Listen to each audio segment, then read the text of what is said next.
Robin Sharma, our guest, his book, The Secret Letters of the Monk Who Sold His Ferrari, is hot off the press, and it's published by a fairly prestigious house, and it's endorsed by Paulo Coelho, who wrote The Alchemist. That's one of the best books I ever read.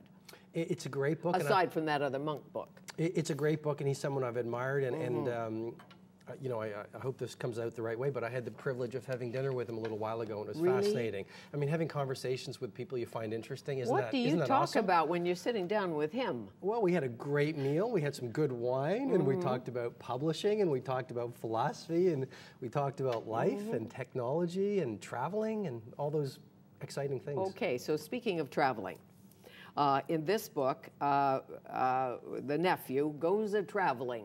Right. Set it up for me. So, Julian Mantle is back, as you suggested, and the lead character of The Secret Letters of the Monk Who Sold His Ferrari is Jonathan Landry. He's stuck, he's disconnected from his young child, his marriage is falling apart, and he can't stand his job. Coasting through life, he gets a phone call from his mom. His mom says, you got to go find Julian Mantle. Jonathan says, what, that strange uncle of mine who was a lawyer and sold his Ferrari and went up to the monks in Himalayas? You mean that Julian Mantle? And his mom says, yes. Jonathan gets back to his home. There's a ticket to Buenos Aires. He takes a leap of faith, like you say, with no net. He goes down to Buenos Aires, goes into this tango hall, which is the address that he was told to go to. He sees Julian Mantle dancing. Long story short, Julian says, you have to save a life. I'm going to set you on an adventure. Jonathan ends up going to the catacombs of Paris. He goes to Cape Breton, Nova Scotia. He goes to the Taj Mahal in India. He goes to Shanghai, all in search of these secret letters that basically reveal how do you live an awesome life in this world where there's so much challenge. He even goes to Sedona, Arizona. He does. He goes to the deserts of Sedona, Arizona, where he learns, you know, how do you find inner fulfillment? As one, and each of these places, he meets an interesting teacher who gives him a talisman and a letter that ultimately changes Jonathan Landry's life. And all along the way, it seems to me, he doesn't really know why he's doing it. He sort of knows. He's picking up these secret letters and the talisman for the ailing Julian Mantle, but it just takes a leap of faith, gets on the plane, and they say, okay, you're back from Shanghai, tomorrow you're going to Japan, and he thinks, I've never been to Japan, I don't even know how to order a taxi in Japan. Why am I doing this? I'm terrified of catacombs. That's a good one. I'm terrified of underground. You want me to go down into the catacombs and meet some stranger? Really? Well, I think, Fanny, we have our logic and our reason, and we have something much more powerful, which is our heart, or call it our intuition, or call it our instinct. And I think in the book, Jonathan is just trusting his instinct. I mean, sometimes you get nudged by life and you start feeling enough pain and you say, you know what, this old way is not working. And so what you do is you let go of the shackles and you disrupt the way you thought yesterday and you move out into the unknown.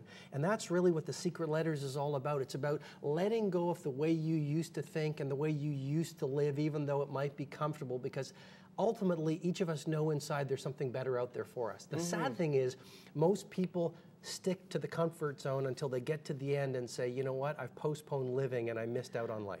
Absolutely. I'm not going to live the same day over and over again and call it a life. Right. You said that, or somebody said that. But so many of us want to be the merry prankster, as you know. Practical things get in the way.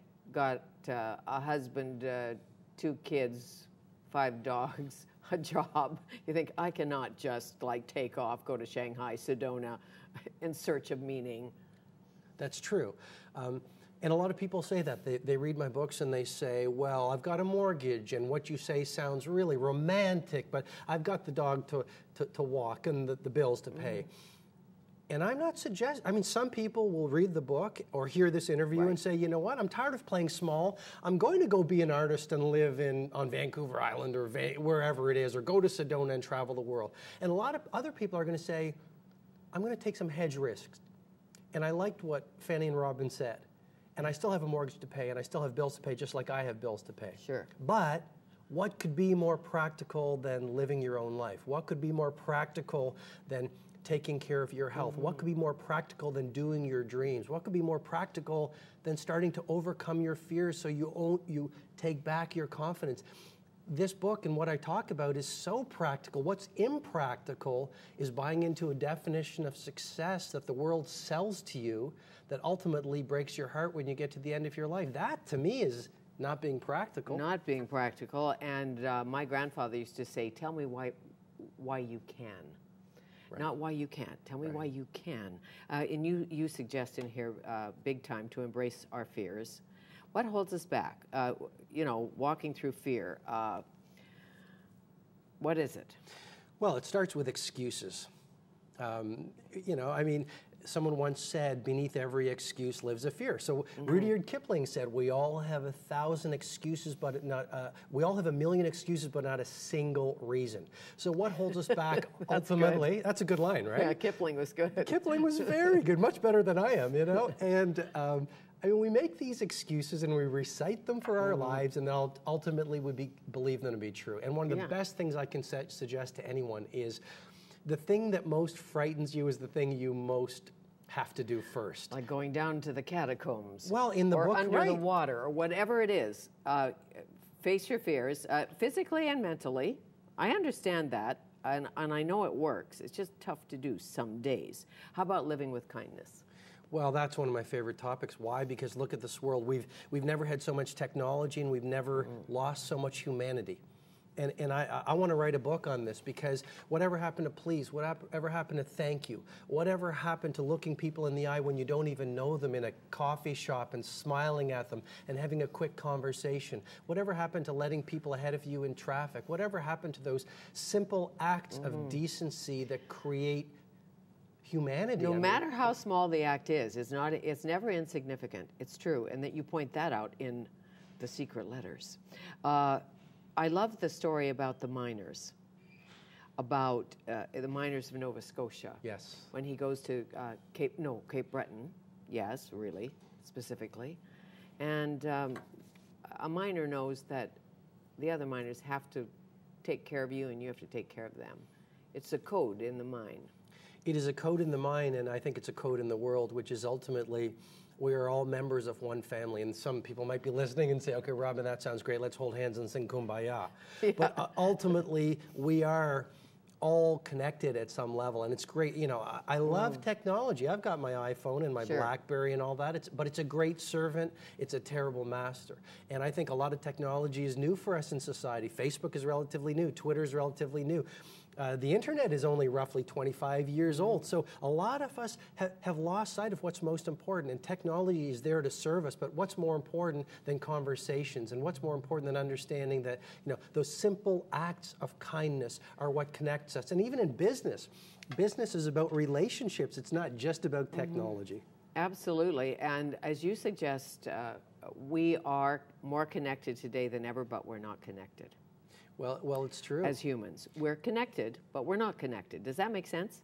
It's such a paradox. I mean, literally, we can send an email across the world with pinpoint accuracy, yet we have trouble walking across the hallway to meet a new colleague who just came into work. I see families sitting together in restaurants, and you see them all texting rather than laughing and communicating and downloading their days. You talked about kids. One of the best gifts you can give your kids is the gift of your presence.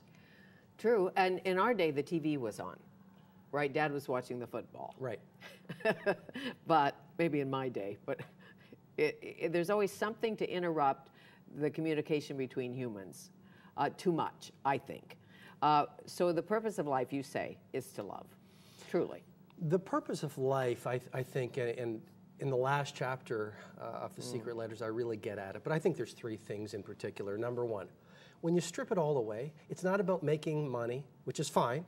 It's not. It gives you a little freedom. Of course it does. Of course it does. No one's disputing that. But at the end of the day, you don't go, oh, I made a lot of money. What we want to say is, at the end of the day, I expressed my creative potential and my gifts and my talents. Number two, I did love. I was the most loving and optimistic and decent person in the room. And number three, I left the world better than I found it. Simple. It sounds simple. Enjoy the simple pleasures too, eh? My daughter and I, my daughter's 15. My great heroes are my children. My son Colby, my daughter Bianca. So we were sitting in a food court of a mall having a $5 or $7 phenomenal Chinese meal. and she was telling me about her day, and she was making me laugh, and I got to tell you, Fanny, that was better than the expensive meals I've had in my lifetime. It's the simplest pleasures. You know, I was talking, you've got an awesome staff here, and I was talking in the green room with someone, and we were talking about coffee, you know, a great cup of coffee. And I think, you know, and there's a lot of science bearing this out now, the whole field of positive psychology, the power of gratitude to uplift your spirits. But it's the simple pleasures of life that make life worth living. You know, I saw White Christmas last night, and I thought about the heart of those dancers and singers. They don't do it for the money. Yeah. They do it for the love of it. Actors usually really understand it, especially in this country, because they don't get paid all that much. But they do what they love at the top of their game, and the one big song in there, Irving Berlin, count your blessings instead of sheep. Fanny, when you're worried. I love what you're saying because it so speaks to me. I mean, Van Gogh, I heard this recently, Van Gogh never made a penny from his paintings until he died. He did it for the love of his work. I do it for the love of my work. I know you do it for the love of your work. Bono does it for the love of his work. Warren Buffett does it for the love of his work. Steve Jobs was a billionaire, and he worked harder than ever before because it was a dream and the love of his work and doing something awesome for the world. Okay, and what if you don't know what that is? If you cannot find, you can find pleasure. And there's a big difference, as you point out often, between pleasure and happiness. You can find pleasure, lots of pleasure, but not true happiness. What do? Sit on a stump and look at a mountain, or what? Well, to find it, your truth. The chapter about the taxi driver in the book, he didn't have to become Warren Buffett to find happiness, or Steve Jobs, or Nelson Mandela. He found happiness exactly where he was. And that is the power, I think, of that idea, which is you really don't have to sell your house and move to the Himalayas to find happiness. I mean, anyone can be happy if you're alone in the Himalayas. The real challenge is finding happiness exactly where you are in Vancouver or Toronto or New York City or Shanghai. And I guess one of the messages of the book is really this, which is happiness is really in front of you. Please don't be so busy that you can't find it. I mean, happiness is really looking at the work you're doing right now and finding the meaning in it. Happiness is looking at your family and saying, you know what, 1 billion kids went to sleep hungry last night and we've got food on our table. You know, the Persian proverb, I cursed the fact I had no shoes until I saw the man who had no feet. Happiness is right in front of us. Most of us are just too occupied with our SMSs to find it. It's true. Stay knee-deep and happy. You're awesome, family. Hey, Fanny, thank you so much. We're an awesome family, aren't we? Thank you so much. Thank you. Fanny. Nice to see you again. Robin Sharma, The Secret Letters of the Monk Who Sold His Ferrari. It's a fable.